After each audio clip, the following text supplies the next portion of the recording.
नमस्कार, मी वैभव विजय साळुंके. मी नागठाणे गावातील रहिवासी आहे. नागठाणे गटात नंदकुमार शिवाजी नलवडे हे अपक्ष उमेदवार असून ते स्वतः उमेदवार नसून आम्ही सर्वजण उमेदवार म्हणून उभे आहोत.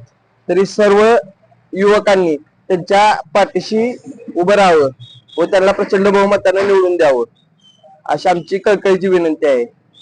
काय सांगाल, आज तुम्ही पूर्ण गटामध्ये फिरताय, काय नानांचं वातावरण आहे? आज गटामध्ये खूप छान वातावरण आहे नानांचं. आज एक चांगला म्हणजे एक यंग जनरेशनला चांगले साथ देणारा नंदकुमार नाना आमचा यांनी भागात अतिशय चांगल्या प्रकारे काम केलेलं आहे आणि ते भाजपच्या आमदार मनोजदादा घोरपडे यांच्या नेतृत्वाखाली काम करत होते. श्रीमंत छत्रपती उदयनराजे भोसले यांच्या नेतृत्वाखाली काम करत होते. त्यांनी अतिशय चांगल्या प्रकारे काम करूनही त्यांची उमेदवारी डावलण्यात आली.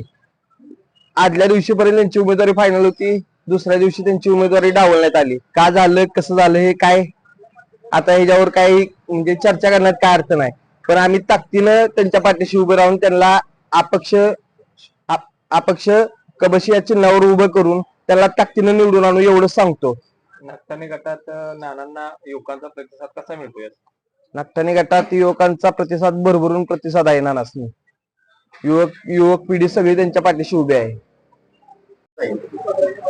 ही नाराजी तुम्ही कशाच्या माध्यमातून तुम्ही ही नाराजी आम्ही येणाऱ्या 9 तारखेला दाखवून देऊ. नानासनी निवडून आणून ही विजयाची नांदी तयार करून आम्ही दाखवून देऊ नाराजी आमची काय असते ते. युवकांना एकच आव्हान करेन की ताकदीचा माणूस आहे, सगळ्यांच्या अडीअडचणीला येणारा माणूस आहे. त्यामुळे सर्व यंग जनरेशननं नानांच्या ठामपणे पाठीशी उभं राहावं. मी राजरतन कांबळे, भीमशक्ती पश्चिम महाराष्ट्र सरचिटणीस म्हणून पदावर काम करत आहे.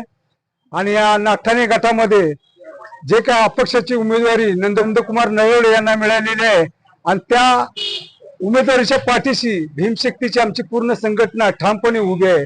कारण त्याच्यावर खरा अन्याय झालाय. हा तळागाळात काम करणारा हा कार्यकर्ता आहे. पहिल्यापासून भाजपचा कार्यकर्ता म्हणून पहिल्यापासूनच तो कार्यरत आहे. काम करत असताना अशा निष्ठावंत कार्यकर्त्यावर डावलून जे नंदकुमार नलवडे यांची उमेदवारी डावलून इतरांना उमेदवारी दिली ते आम्हाला पटलं नाही आणि त्यामुळे आम्हाला वाईट वाटून आम्ही पूर्ण भीमशक्ती त्यांच्या पाठीशी उभं राहून त्यांना शेवटपर्यंत सपोर्ट करून त्यांना विजयी करणार आहे असे आमची ठाम भूमिका आहे.